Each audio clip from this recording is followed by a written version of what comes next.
એ ઇજ્જત કાઢે એ પેલા તું દીકરો કાઢ. જાન કાઢ. કેમ છો દોસ્તો?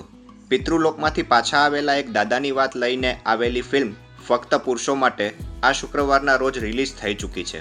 લગભગ 2.5 કલાકની આ ફિલ્મ કેવી છે અને જોવા જેવી છે કે નહીં તેના વિશે વાત કરીએ.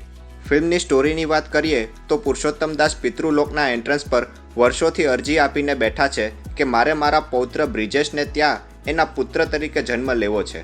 એટલે કે બ્રિજેશના દાદા બ્રિજેશના દીકરા તરીકે ફરીથી એના જ ફેમિલીમાં આવવા માગે છે.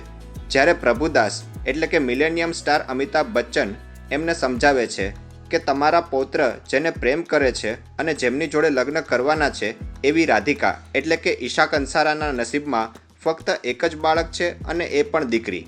દાદા પ્રભુદાસને વિનંતી કરે છે કે કંઈક કરો પ્રભુ, અને પછી શરૂ થાય છે પુરુષોત્તમ દાસની એક આત્મા તરીકેની પૃથ્વી પર સફર કે જ્યાં એમનો એકમાત્ર ધ્યેય છે બ્રિજેશનો પ્રેમ અને એના લગ્ન રાધિકા જોડે ના થવા દેવા અને બીજી કોઈ છોકરી જોડે એના મેરેજ કરાવવા કે જેના નસીબમાં દીકરો લખ્યો હોય. શું આ મિશનમાં પુરુષોત્તમ દાસ સક્સેસ થશે? પ્રભુદાસ આ મિશનમાં સક્સેસ થવા માટે એમને કેવા કેવા વરદાનો આપે છે? શું બ્રિજેશ અને રાધિકાનો નાનપણનો પ્રેમ તૂટી જશે? શું બ્રિજેશ પણ દીકરાની લાલચમાં આવીને કોઈ બીજી છોકરી સાથે પરણી જશે? આ બધા કોયડાઓના ઉકેલ મેળવવા માટે તો તમારે પિક્ચર જોવી જ રહી. ફિલ્મના પ્લસ માઇનસ પોઈન્ટની વાત કરીએ તો સ્ટોરી તદ્દન કાલ્પનિક અને માનવામાં ન આવે એવી હોવા છતાં ખૂબ જ સરસ રીતે અને ટુ ધ પોઈન્ટ રજૂ કરવામાં આવી છે. સ્ટાર્ટિંગ સીનથી લઈને લાસ્ટ સીન સુધી તમારા ચહેરા ઉપર હાસ્ય રમતું રહેશે.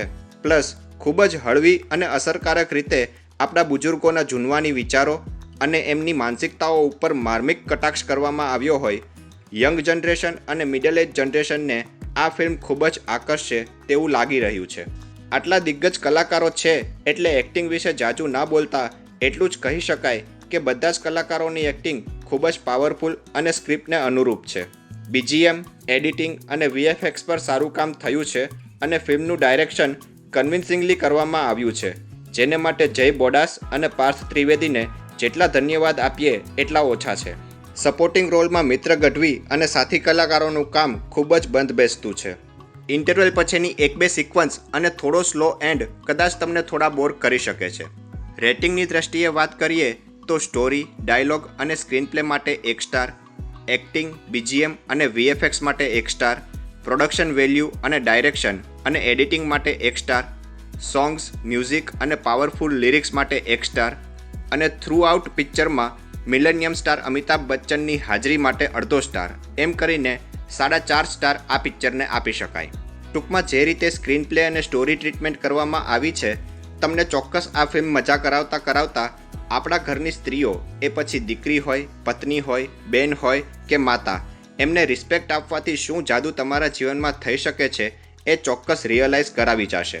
અને માટે જ ફક્ત પુરુષો માટે ટાઇટલ પરફેક્ટલી આપવામાં આવ્યું છે. આફ્ટર ઓલ પિક્ચરના એક ખૂબ જ સુંદર ગીત પ્રમાણે ઉમરાવાળી રીતશે તો ડુંગરાવાળી માં અંબા આપોઆપ રીતશે જ. તમે ફિલ્મ જોઈ લીધી હોય તો તમે આ ફિલ્મને કેટલા રેટિંગ આપશો તે કમેન્ટમાં જણાવજો. સાથે જ ગુજરાતી ફિલ્મોની અવનવી અપડેટ જાણવા હંમેશા જોડાયેલા રહો ફિલ્મ રિવ્યૂ ગુજરાતી સાથે. જય જય ગરવી ગુજરાત.